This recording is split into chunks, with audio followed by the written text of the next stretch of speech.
This man, Eugine Wamalwa, has been in government for the last 18 years. Yes. He has been in charge of senior and powerful ministries. He never used that position as minister for devolution, for instance, to sort out the problem of Nzoia. Yes. Why was he not crying out loudly at that time when he was minister and sympathizing for the cane farmers of Bungoma, when he was in that prime position? Why didn't he use his position to sort out the problem of Nzoia once and for all? The only reason why the people of Bungoma plant cane is because they are planting cane as their cash crop. They plant it hoping that after 18 months the cane could have matured. They will sell the cane.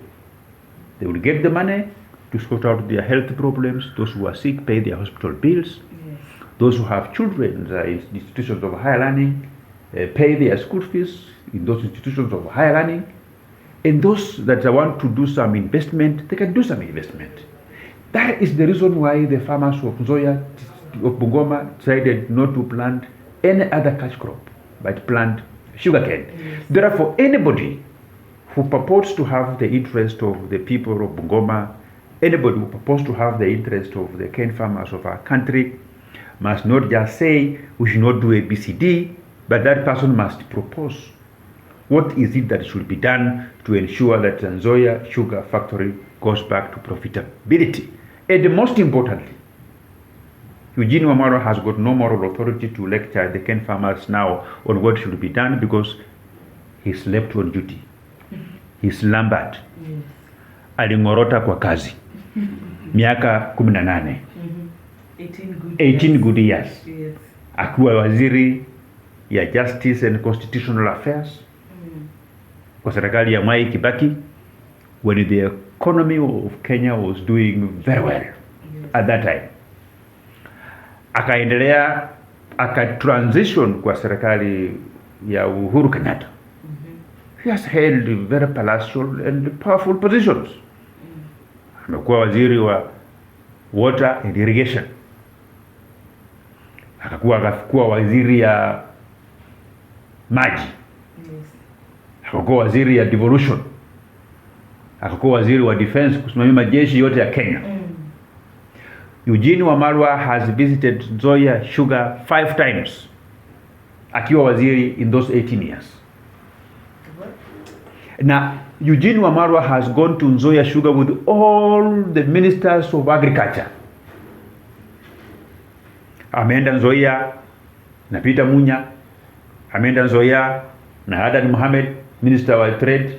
Ameenda Nzoia na Willibet, ameenda Nzoia na Fred Matiang'i. Yes. Akiwa waziri ya Interior and Coordination of National Government. Ameenda waziri Nzoia na waziri Masharia. So for 18 years that the farmers of Bungoma entrusted their vision, their plans, and their future in the hands of Eugine Wamalwa to sort out Nzoia problem. Eugine Wamalwa only used those positions to hoodwink the people of Bungoma, to play politics with the people of Bungoma. He never did anything.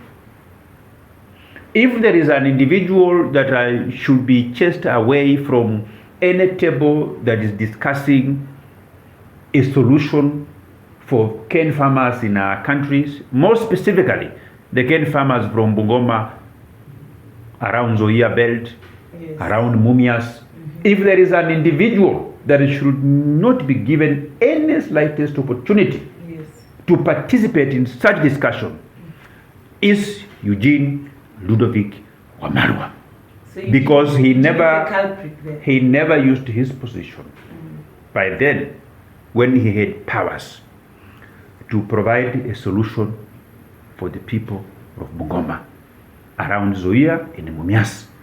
But he only used his position to benefit himself, to enrich himself, to eat well, grow his hips, and other things which I cannot be able to mention.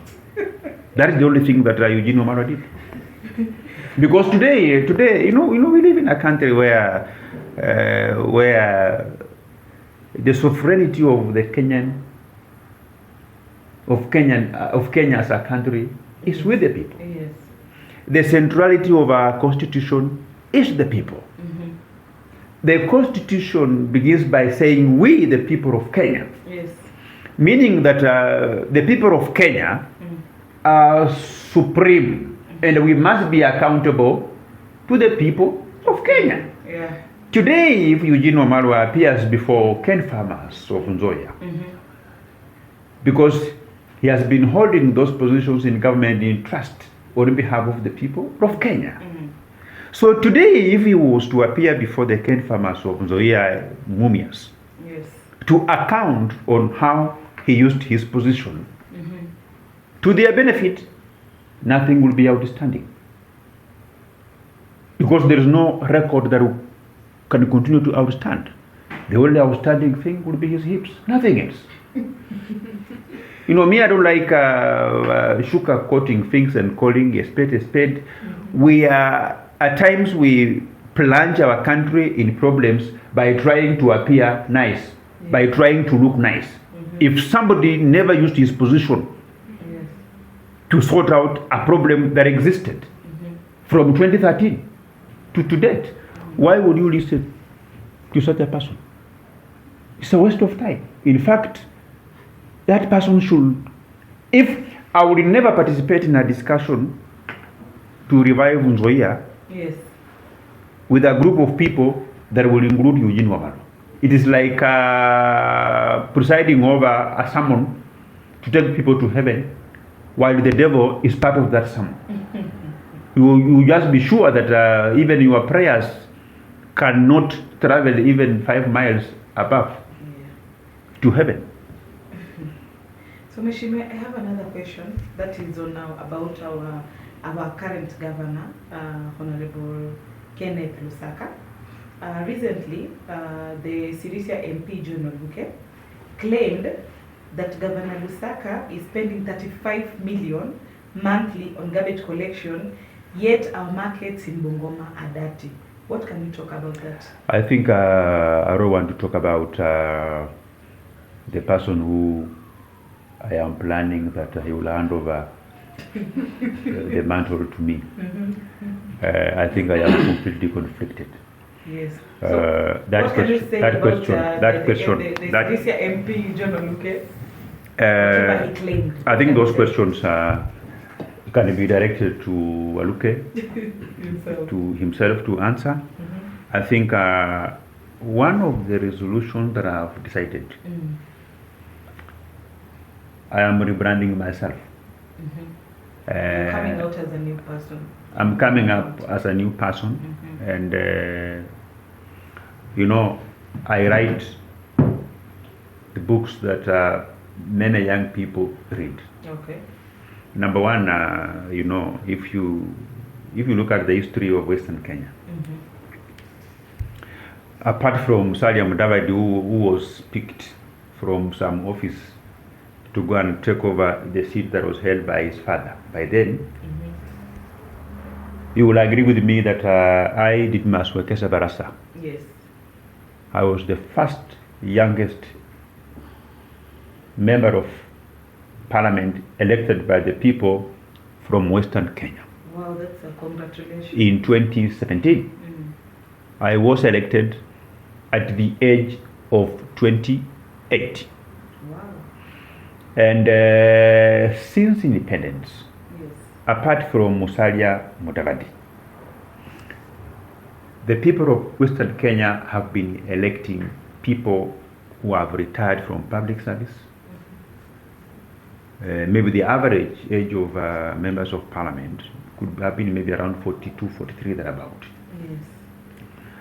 But I rewrote history. I am the one who made the people of Western Kenya proud of young leadership. And I think if you meet Peter Salasia, if you meet Freddy Ikana, Yes. If you meet innocent Mugabe, right? You should tell them that I am the one who made a way for them. The respect they enjoy when they move around Western Kenya is because of myself. If I did not manage my CDF well between 2017 to 2022, in terms of communicating to the people of Western Kenya, that age has got no correlation with the ability to conceptualize the problems that the people go through, and coming up with a development blueprint that will solve those problems. That it doesn't matter the amount of money that you receive as CDF. What matters is the meticulous planning, understanding of the priority. That is why we're able to replace all the 18 Madwall primary schools in the community constituency in 2 years with modern historic buildings. We have revolutionized the educational infrastructure in the community constituency, and we are determined to take it to the next frontier by December this year. That action is what made the people of Mumias East to begin appreciating young leadership, to begin appreciating that how young an individual is has got no correlation. That development is not just a preserve of these very old fellas who have retired from civil service saying we have too much money, we have anything else. And I think by so doing, I'm also writing a new political chapter about running a campaign based on objectivity, based on the premise to solve a public problem as opposed to pulling other people down. Somebody can say that I'm trying to pull Eugene down. I'm not pulling Eugene down. Eugene Wamalwa is not a minister. Eugene Wamalwa doesn't hold any position that you can say I'm pulling him down. And I'm just saying things which I will never do again. And let me tell you also, the same way I made the Western voters to respect and listen to young leaders, to young political aspirants, it's the same way that I can say leaders from voters from our region seem to be disillusioned. They seem not to be excited by a mention of the names of many leaders from their area, because they feel they are on their own. They are not being assisted because of the people who held palatial positions, but they don't use them to improve the life of the people of Western Kenya. And one man that features in terms of being a very bad model, not a role model, but a very bad model, is Eugine Wamalwa. You know, even going to heaven, when you are a bishop or a pastor, you will be put to task to explain how many demons you cast from people, how many healing sermons and deliverance sermons you conducted using that position. That's what will determine whether you sit on the right hand side of God or left hand side of the Lord. So we are simply saying that any slightest opportunity that you get as a leader, you must make the people that elected you proud. Don't make them regret why they elected you. You know, and you have had, and you see, I have had some people say that the way we are seeing is like Didmus Barasa is likely to be the governor of Bungoma, and they have been wondering about that maybe the people of Bungoma are not good people, they are bad. Why will they elect an individual that some say they saw me on TV, Sujui slapping Sujui an individual?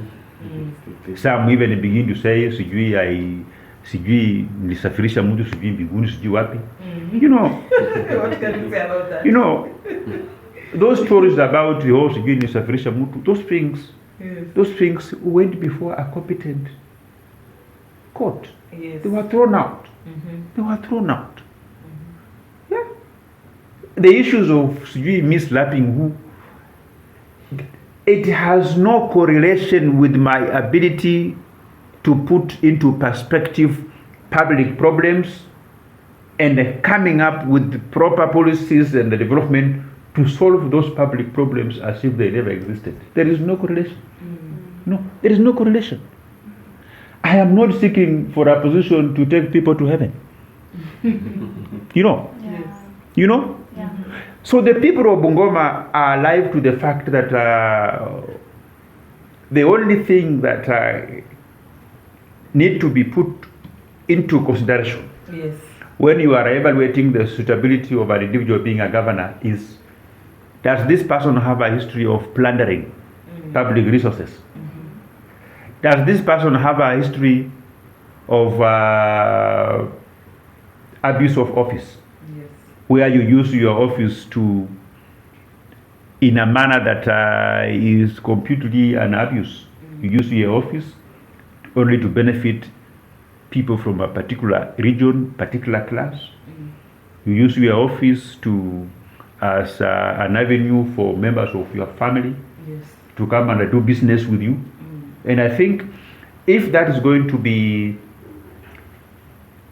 a guiding principle, then I am the most suitable candidate to be governor of Bungoma. Because my main competitor, who's Wycliffe Wagamati, our former governor for Bungoma, Yes. in the last 2 weeks, you saw him, he was marched to the regional offices for ESCC to record a statement on the plundering of public resources Yes. that was supposed to improve the life of the people of Bungoma. He was also accused of is being investigated for abuse of office. He used his offices to allow his brothers, including his father, to be the major trading partners with the county where he presided over as governor. Yes. You know, you saw a letter from Asset Recovery listing very many companies associated with him under investigation. You know, and he has been moving around saying that I am not suitable. I have never appeared before any investigating agency. I have never appeared before court on matters to do with the plunder of public resources, abuse of office, or economic crimes. You get the point? Yes. So the people of Bungoma are providing footage that I think the rest of Kenya should learn from. So, Mheshimiwa, I wanted to ask something about, we have been receiving critics as the people of Western at large that we are lacking far behind. Mostly, we saw about the airport that was supposed to be built in Kakamega, and the project was not finished. They're saying that the people of the leaders of Western region, they're not serious about what they want. What can you say about that? I don't blame those who are blaming us for stalled projects across many parts of Western province, because as leaders we must get feedback from our people. Those are the people that we lead. We take those feedback very positively. We are aware that Kakamega airstrip is not functional as we speak today. Yeah. Matulo airstrip. There is a challenge of expansion of land. Yes. And of course building a terminal building where now it can begin to fully function.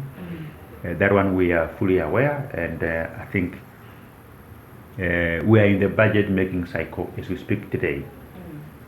Any engagements that we have been having and we will continue to have with our president, with our minister, I want to assure the people of Western Kenya Yes. that those engagements and the discussions are not just for drinking tea and eating mandazi.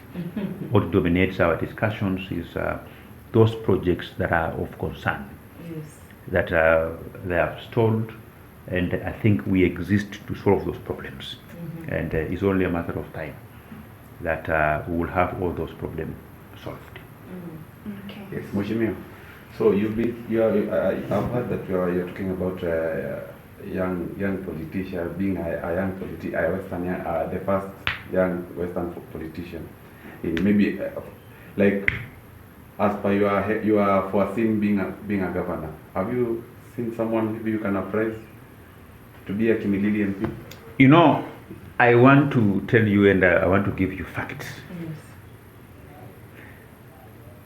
The day the people of Kimilili constituency elected me as their member of parliament,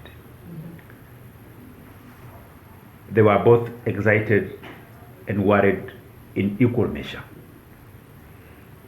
Some had a lot of hope in me that I will turn around the dwindling development fortunes in the Kimilili constituency. Others, it was a wait and see, because we've never had a member of parliament for Kimilili constituency at the age of 28, Yes. and from a party that was not for Kenya. But then which party was it? I won on Jubilee Party, Okay. and I was the only Jubilee member of parliament from Western Kenya elected to serve on first term.